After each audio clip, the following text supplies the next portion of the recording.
Abe Lucas didn't participate at all in the Seahawks offseason program, but could the starting right tackle be making positive progress heading towards the start of training camp? We're going to be diving into the latest update from the player himself and what it could mean for the Seahawks offensive line coming up next here on our Wednesday edition of Locked On Seahawks.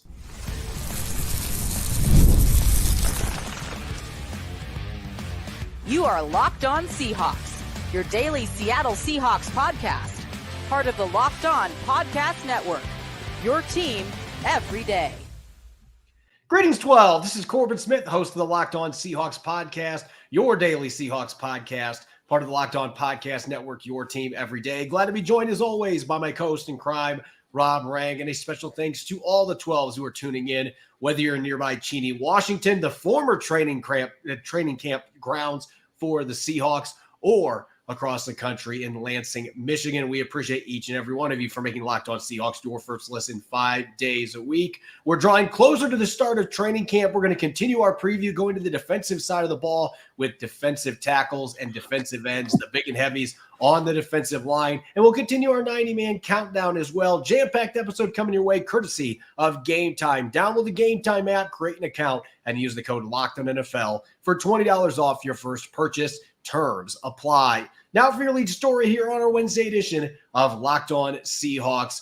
One of the most troublesome concerns for the Seahawks going into this upcoming season has revolved around the health of right tackle Abraham Lucas. Last year only played in 6 games, missed 11 games with 2 different stints on injured reserve.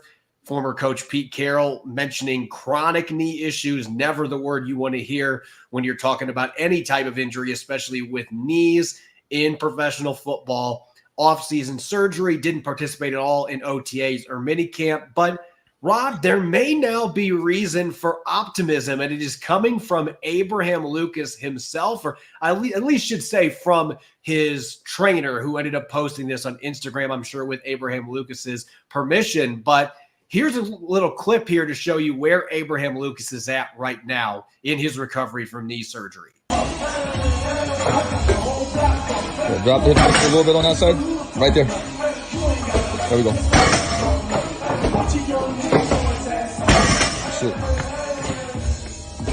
Shit. Create some tension before you go. No knee brace. That's the first thing that jumps out to me, Rob. Doing deadlifts and no knee brace. That seems like a really positive sign. And if you were reading the video, he's back running as well. Those are 2 really good signs for the Seahawks and Abraham Lucas heading towards training camp. And even if they have to wean him in, which they're going to do anyway, weaning him in, the fact that he's running, he's lifting without a brace, looks like he's really strong and he's feeling comfortable with that weight right now. This could be a game changer for the Seattle Seahawks if a healthy Abraham Lucas is going to be ready for the start of training camp. Yeah, and a needed game changer at that, Corbin. We talked so much a year ago about just the drop-off in Seattle's performance on the defensive side of the ball when Uchenna Nwosu went down. And I would argue that it was very similar drop-off on the offensive side of the ball when Abraham Lucas was not on the field a year ago. And hell, even when he was on the field, he was a shadow of the form that he showed as a rookie when he was a part of the all-rookie team and basically started every single game at that right tackle position. And I thought that he was every bit as solid as Charles Cross was at the left tackle spot. And it really gave Seattle, I believe, a great sense of accomplishment. For one, the fact that the Seattle had the courage to start 2 rookie offensive tackles out there the way that they did. But I think it also allowed Geno Smith to flourish. And I think a huge part of Geno Smith not being able to put up the same type of numbers this past season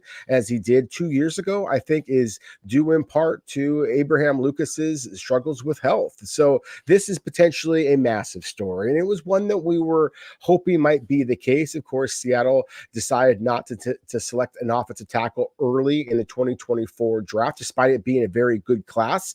So again, there was plenty of hints that maybe the Seahawks did feel that Abraham Lucas was going to be able to come back from this knee injury. But still, as I often say, the proof is in the pudding. And to see Abraham Lucas be able to do those deadlifts, be able to do the running, we don't know for sure, of course, until he's on the field. But this is as positive a sign as you possibly can have at this point in the offseason.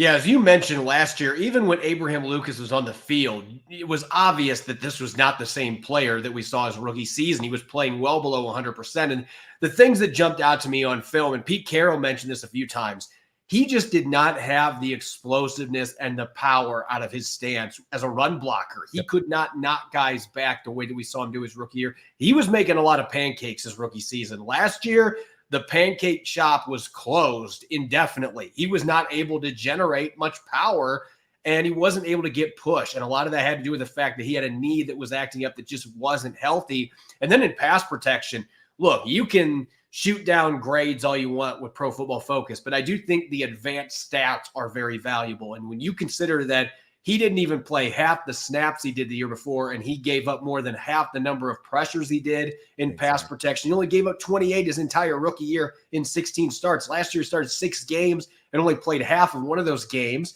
Several of the other games he had Jason Peters rotating in with him. He still gave up 17 pressures, and his pass blocking efficiency rate went down 2.5 entire percent. That is a massive drop off. So he just was not the same player. If there's a silver lining, he didn't have any penalties, but didn't have any snaps out there to really get penalties. So my point remains here. This was just not the same player. Even when he came back from injured reserve in the second half, it gave the team a boost because he still was a solid starter, but this was not the same player that we saw as a rookie that looked like a potential Pro Bowler in the making. So if you can get him back all the way to 100%, there's been that lingering concern that maybe this is a problem he's going to deal with the rest of his career, but maybe, just maybe, the surgery they had done and making sure they didn't rush him back, that he gets back on the field in a timely manner for his health, maybe he's going to be 100%. That, to me, would be as positive of a storyline for the Seahawks team as you can have going into training camp amongst the unknowns that this team has. Because if you have a healthy Abraham Lucas and George Fant now can be your insurance swing tackle, maybe even play some sixth offensive linemen as he did his first stint in Seattle, then that is just going to make this entire offensive line that much better. It's that kind of an addition. You added insurance just in case, but there's no question that Abe Lucas could have a big bearing on what this Seahawks offense can do. And if he's healthy, Geno Smith should have the biggest smile in the entire room right now. Well, Geno Smith, as well as Ken Walker III and Zach Charbonnet, Corbin, as you mentioned just a moment ago, again, he was marginally effective in pass protection. I think that's where a lot of Seahawks fans may have noticed Abraham Lucas struggling a little bit, as did his replacement, Stone Forsythe, Jason Peters. At times they held up reasonably well in pass protection. It was not a true turnstile at the right tackle spot, but my goodness, was there a drop off in the running game? As you commented, the pancakes that we had seen in his rookie season really, I think, just kind of set the tone for Seattle in terms of their offensive line play in the running game. I mean, with all due respect to Damian Lewis, of course, left guard that left in free agency, I really thought that Abraham Lucas was Seattle's best run blocker 2 years ago. And then to see him basically be their 5th best along their starting offensive line when he was on the field, again, was just such a dramatic departure than what we saw. So I do think that we are going to see improved statistics from Geno Smith. I think you're going to see improved statistics from Seattle's running game. And if both of those things happen, of course, again, I think that we're suggesting this if Abraham Lucas is healthy and the rest of Seattle's offensive line is able to maintain their health. But if Geno Smith's numbers go up and obviously Seattle's running production goes up as well, then it's really easy to imagine a scenario in where Seattle is back into the postseason. Yeah, I'm not going to put that much pressure on one player that it's, you being here could be the difference between making the playoffs and not making the playoffs. But I think if Abraham Lucas is healthy, even half of last season, the Seahawks win at least one more game. I think it's that kind of an impact on this football team. So if you can get him back on the field healthy for the start of training camp, heck, you've got George Fant there now. You don't have to rush him back. He can just slowly wean back into full-time action just so you can make sure that he is 100% ready for the season opener against the Broncos. That has got to be the goal right now. So maybe he starts on the PUP list for a few days and then they gradually wean him. It doesn't matter. It looks like, to me, not having a brace on, that's a very positive sign for Abraham Lucas and for the Seattle Seahawks. We shall see what happens, but this is a chance to be a real game changer if you've got a 100% healthy Abraham Lucas to bring back to this offensive line. Up next, we're going to continue our training camp preview with the defensive tackles and defensive ends, the front line for Mike McDonald's defense in Seattle. We'll get to that here in a moment on our Wednesday edition of Locked On Seahawks. This episode of Locked On Seahawks is brought your way by Game Time. You shouldn't have to skip a mortgage payment when you want to buy tickets to your next big event. Game Time is a fast and easy way to buy tickets for all the sports, music, comedy, and theater near you. With killer last-minute deals, all-in prices, views from your seat, and their best price guarantee, Game Time takes the guesswork out of buying tickets. Back in April, my wife and I scored awesome seats for not one, but two different games at Ball Arena between the Colorado Avalanche and the Winnipeg Jets. The first one, the Jets won 7-0. The playoff game, the Avalanche got revenge, won 5-1. We got both those sets of tickets under $125 a ticket, and we were in the lower bowl. Really exciting games without having to pay an arm and a leg. Game Time has deals on tickets right into the day of the event, and the Game Time guarantee means you'll always get the best price to write your own memories. If you find tickets in the same section and row for less, Game Time will credit you 110% of the difference. So take the guesswork out of buying tickets with Game Time by downloading the Game Time app and creating an account. Use the code LOCKEDON for $20 off your first purchase. Again, create an account and redeem the code LOCKEDON for $20 off. Download Game Time today. Last minute tickets, lowest price guaranteed. You're listening to the Wednesday edition of Locked On Seahawks. I'm your host, Corbin Smith. Glad to be joined, as always, by my co-host in crime, Rob Rang. And a special thanks to all the 12s that are tuning in out there. Thank you for making Locked On Seahawks your first listen 5 days a week. We greatly appreciate it. Training camp just 4 weeks away, really less than 4 weeks away until the rookies report. And then the veterans just 6 days later will report for training camp. So 2024 season just around the corner. It won't be long till we'll see the Seahawks back on the field. Keeping that in mind, it's already time to start previewing training camp. We looked at quarterbacks yesterday, maybe the best position group on Seattle's roster. I think there could be a debate with the cornerback and receiver group, but the defensive line, by re-signing Leonard Williams and drafting Byron Murphy II in the first round to go with all the other pieces the Seahawks have up front. And oh, by the way, a massive human being in Jonathan Hankins filling that nose tackle void as well. Rob, when you look at this defensive line, there's as much depth and talent as any position group on Seattle's roster. And I think maybe the most notable difference is that defensive tackle position. We're looking at the nose tackles, maybe your three techs in certain formations, but Leonard Williams coming back, that was a huge deal for the Seahawks, especially with everything they gave up for him. Jonathan Hankins coming in. They've got a lot of fun pieces in that interior defensive line now to mix and match, that have some versatility as well. They have versatility. They have experience. They have size. They have depth. I agree with that. The way that you describe that, Corbin, and we've talked so much about cornerback and wide receiver being really strong positional groups for the Seahawks, but across that defensive line, I think that is where Seattle really has made some huge strides here. Retaining Leonard Williams was big. It was bigger than whatever his individual statistics were a year ago. I know there's a lot of people who kind of complained and thought that he should have produced more, given the draft picks that Seattle gave up in the trade for him, and of course the big salary that he signed. But I really think that when you look at Leonard Williams and his ability to slide up and down the defensive line, that to me is his hidden value that he provides. And then of course the splashy rookie Byron Murphy II and all the versatility that he is going to be able to provide. Having gone to the mini camp and really focused in on the defensive line for probably half of the time that I was there, Corbin, I was interested to see basically the starting lineup that was Seattle's big three, and that was basically Jaron Reed, then Jonathan Hankins, and Leonard Williams. And that's an awful lot of age and experience at that position as your starting group. And then basically bouncing back with Miles Adams, Matt Gotel, and Byron Murphy II as that second wave, much younger group. that all have the same type of physical size, strength, that I really think are going to be able to kind of feast on the experience again that the Seattle's projected starters have. And so it's that rotation. And certainly some of the other players that we're going to be talking about here, whether it be a Levelston or, any of those other types of guys, Jonathan Pickering, would be interesting. Mike Morris in his return. Seattle's rotation there is so impressive now compared to what it was a year or 2 or 3 ago. I don't want to get crazy and say that this is the best defensive line depth that Seattle has had since they made those Super Bowl runs, but it's darn close. And that to me is one of the most exciting aspects about this is now you have a defensive-minded head coach who is known for being able to kind of allow some veteran defensive linemen like a Jadeveon Clowney, like a Justin Matabuke to explode. And here he has been handed a defensive line that, again, that is as talented and deep as this one is. I really do think that there's a lot of reason for optimism along this defensive line. It might be so good that all of the concerns that some have at the linebacker position, for example, might basically be moot just because the defensive line is that dominant.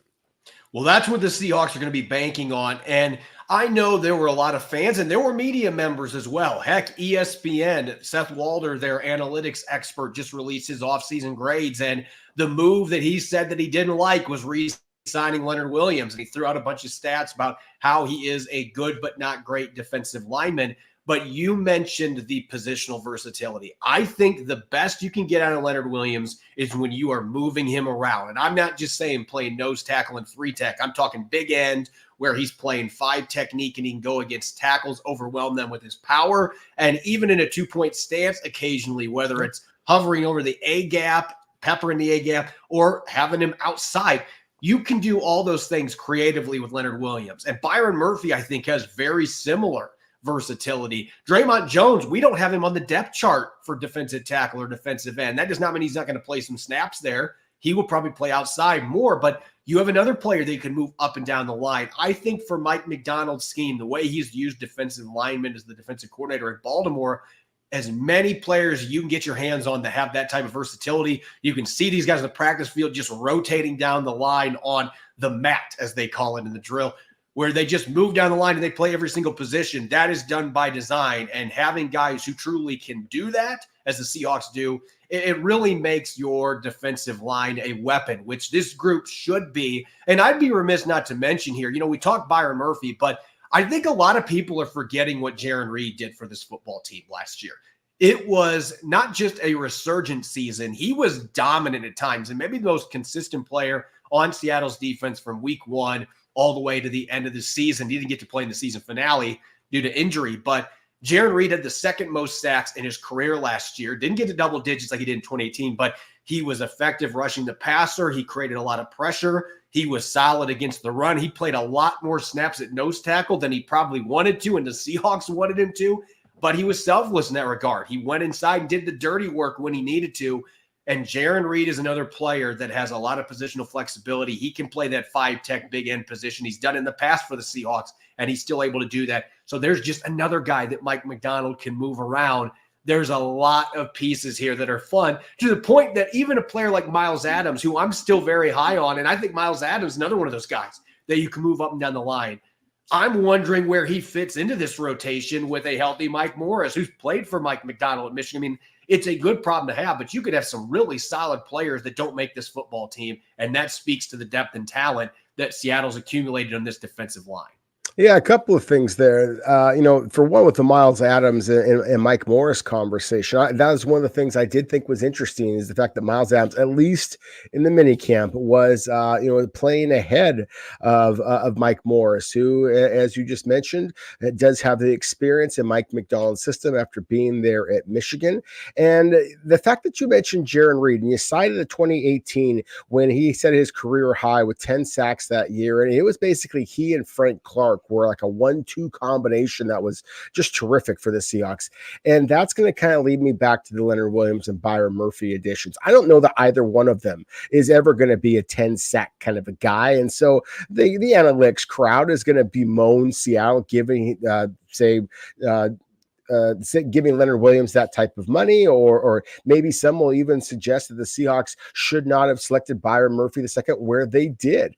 There's not a lot of interior defensive linemen who analytics would say are worthy of that type of a selection. But because of the way that the 1-2 punch worked out so effectively with Frank Clark and Jaron Reed back in the day, I really think that the 1-2 punch of Byron Murphy II and Leonard Williams is going to allow all of Seattle's defensive linemen to feast a little bit. So again, I don't think that you're going to see necessarily individual career highs. I think you're going to see a positional group that is going to produce an awful lot more big plays, whether it be sacks, whether it be pressures, whether it be tackles for loss, a lot more havoc being wreaked along the defensive line from the Seahawks perspective than we saw for the last several years during the Pete Carroll era, unfortunately. And you're hoping to see all that disruption positively rub off on your edge guys. Uchenna Nwosu, Boy Mafe, Draymond Jones playing out there, Darrell Taylor, maybe the most explosive athlete that they have at the edge rusher position. You notice this with a lot of the really good pass rushes out there. The interior rush opens things up for the edge rush and vice versa. And so if you can get some of those 1-2 tandems with your defensive end, defensive tackle, and your edge rusher, then you've got a chance to just be that much more disruptive. And with the secondary Seattle's put together, especially the corner group, they're hoping a sped up clock like that is going to create more turnover opportunities for Witherspoon and Woolen. So we'll have a chance to get all those other groups in as we continue our preview, but there's no question Seattle has a ton of talent, a ton of depth on this defensive line. And maybe most notably, there is versatility in bunches with this group. Almost everybody can play at least 2 spots. Even Jonathan Hankins has almost 4,000 career snaps as a 3-tech in his career. So he has not just been a prototypical nose. He's been able to move around a little bit too. So Seattle's got a lot of pieces that they can move around, and that's exactly what Mike McDonald's looking for on his defensive line. When we come back, we're going to continue our 90-man countdown. We've got numbers 70 through 68. Now we're going to start getting to a lot more returning players, including some second-year guys looking to break through for the Seahawks in 2024. We'll get to that here in a moment on our Wednesday edition of Locked On Seahawks.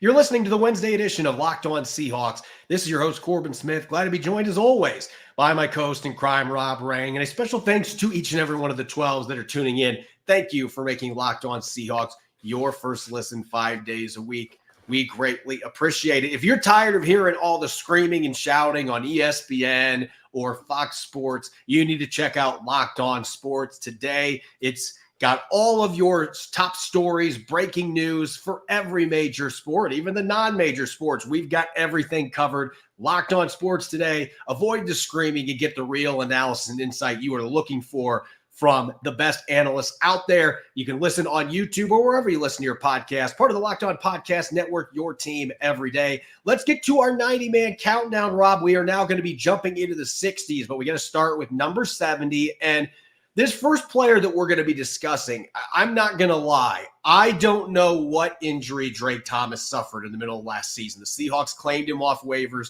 from the Raiders, and he got hurt. It looked to be a significant knee injury, but Pete Carroll never updated what the injury actually was. And here we are now heading towards training camp. And I can tell you, I never saw Drake Thomas on the practice field. I didn't see him in street clothes. I certainly didn't see him in uniform. And this is a player you and I were both very excited about last year when the Seahawks claimed him off waivers from the Raiders. Had a really productive college career at NC State, a guy that racked up tackles and sacks and interceptions. This guy was really productive across the board, and I thought might be a guy you could groom into a potential starter. And this year with the group of linebackers Seattle has, this could have been a prime opportunity. But here we are now 4 weeks from training camp, and I'm wondering when and if we're going to see Drake Thomas at this point. And so we can't even question whether or not he can make this roster because we don't even know if he's going to get a chance to do that right now. No, it's very well said. The one player on the defensive line just a moment ago, Corbin, that we didn't mention was Cameron Young. And it's for the exact same reason here that we don't know much what's going on with Drake Thomas, is that,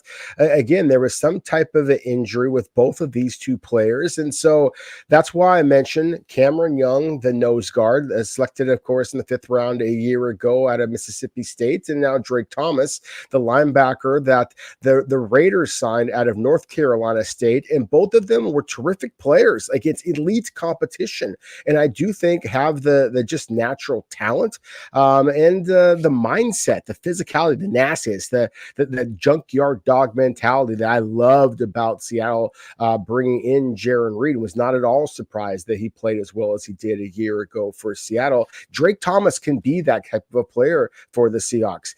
He is undersized. There are some athletic limitations, but there are moments on tape where he reminds me a little bit of a former Seahawk great linebacker, Lofa Tatupu, in that he's sawed off, but he almost uses his height as an advantage. The fact that he is not as tall or as long allows him to win the leverage battle, beat guards to the punch, literally and figuratively, and then just be able to rack up tackles because he is just a heat-seeking missile who plays the physicality that every defensive-minded head coach, whether it be Pete Carroll or now Mike McDonald, is going to love. So, again, very excited about Drake Thomas, but at the same time, until he is actually on the field for the Seahawks, it remains a bit of a question about is Seattle ever going to be able to really take advantage of this young man's ability?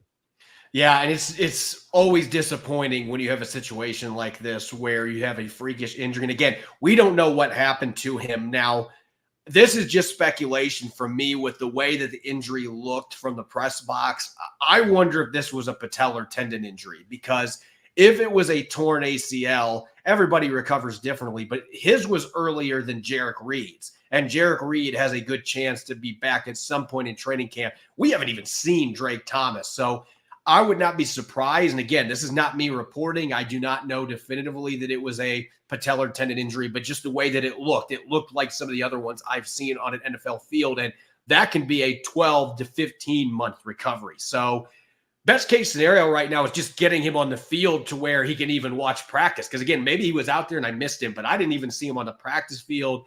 We'll see what training camp holds. But right now, you just got to get in a position where you are close to being ready to play. And maybe you start on the PUP list and you're able to return at some point in the season. If the Seahawks have some injuries, Drake Thomas can come in and save the day. But right now, it's tough to pinpoint any chance for him to make the team because we don't even know when he's going to be able to practice. Now let's go over to the offensive side of the ball. Player who's been with the Seahawks now for parts of 3 seasons, formerly at Washington State, Easop Winston. At this stage of his career, he's played very little as an offensive player, and he's been in the league for quite some time now. Started off with the Saints. Really feels like his chance to make a team because of his receiving ability that has come and gone, to be honest. But what gives him a fighting chance to make this roster this year is he already has kick and punt return experience in the NFL. He's got the quick twitch, and explosiveness to be able to handle those duties. And I think he's strong enough breaking tackles that he can handle this new kick return rule that we're going to have in place.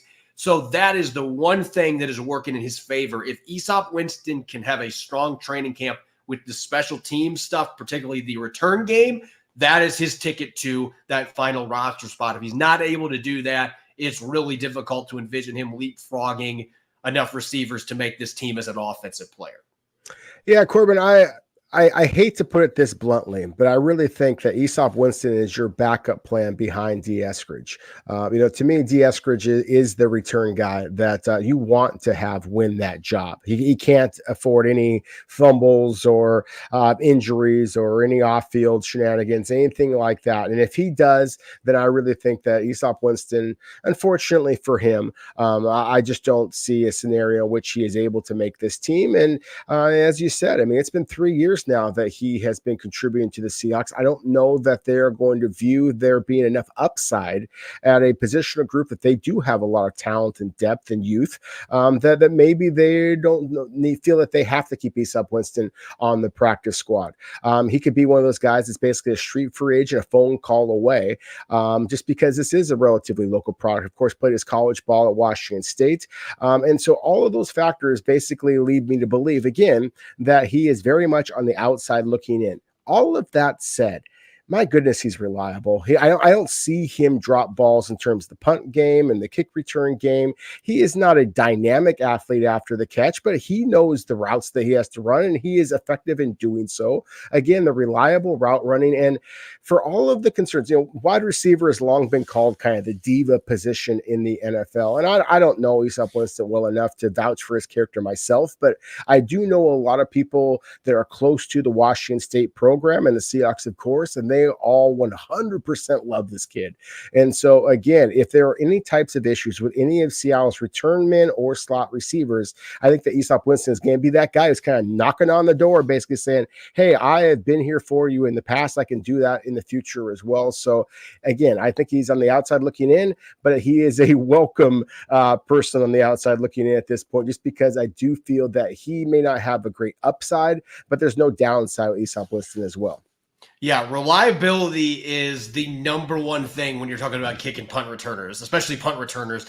Fielding punts is extremely difficult. It's one of the toughest things that you can do in a football game, with the way that guys like Michael Dixon can magically make the ball spin in different ways.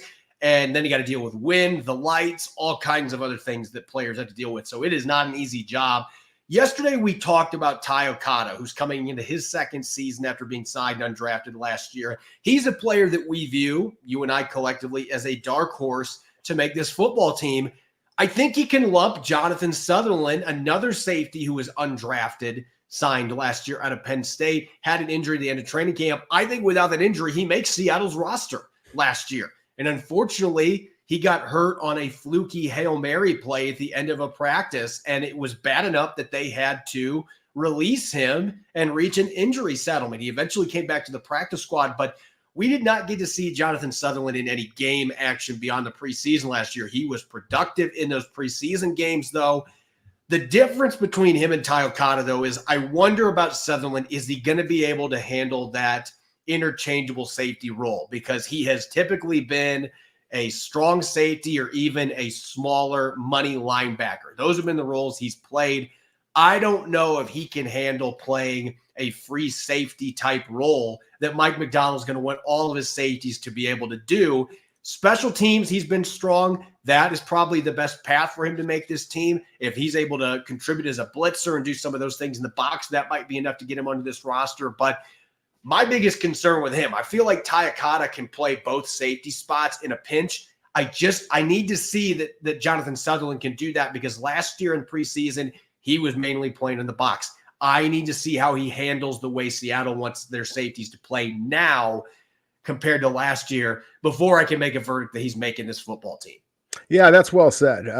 Again, Okada is the more versatile player, and he proved that not only in Seattle but over his college career. But at the same time, Jonathan Sutherland was a playmaker. We were gushing about two undrafted free agent rookies a year ago, Corbin. Jake Bobo, who of course made this club and proved his playmaking ability throughout the regular season, and Jonathan Sutherland was every bit Jake Bobo's match, except on the defensive side of the ball and on special teams. And so, again, I think if he can show the ability to poke the ball out and just be in the right place at the right time, the way that he did a year ago in the preseason and throughout the training camp process, even the mini camp process a year ago, he was really one of the names that had an awful lot of buzz about him. He's going to have to recapture that, because again, I think that he is on the outside looking in. I would 100% agree with you that he has not yet shown the just the straight line speed and the deep patrol skills that you're you're looking for to play that real deep free safety spot. But he is almost like a Jamal Adams light, is the way I believe that we were putting it a year ago. It's going to be interesting to see because, of course, we talked so much about the three safety look that Pete Carroll and Carl Scott were looking to bring to Seattle a year ago. Mike McDonald, nobody used that three safety look more than McDonald did in Baltimore. So there is a possible route here for Jonathan Sutherland. He is one of the players I am most eager to watch throughout the training camp process because playmakers are playmakers and everybody needs them. But again, he does feel a little bit like a specialist for a group that is looking for versatility, first and foremost, among its defensive backs. The biggest key is going to be, as you said, can you win over the coaching staff the way that you did a year ago? Because if Pete Carroll was still the head coach, then I would be pounding my fist at the table saying, if this kid's healthy, he's making this football team, because Pete Carroll loved him. I saw a lot of Ryan Neal last year in the way that he plays. And we know how much Pete Carroll loved Ryan Neal's playing style and his contributions. I'm just wondering, though, Mike McDonald's looking for a little different things at safety. Is Jonathan Sutherland going to be able to make that same impression? I'm not ruling it out. But at this point, I wonder if Ty Okada might be the better fit schematically for what Seattle's wanting to do with safeties. We're going to see, though. Sutherland last year proved that he belonged on the team and unfortunately got hurt.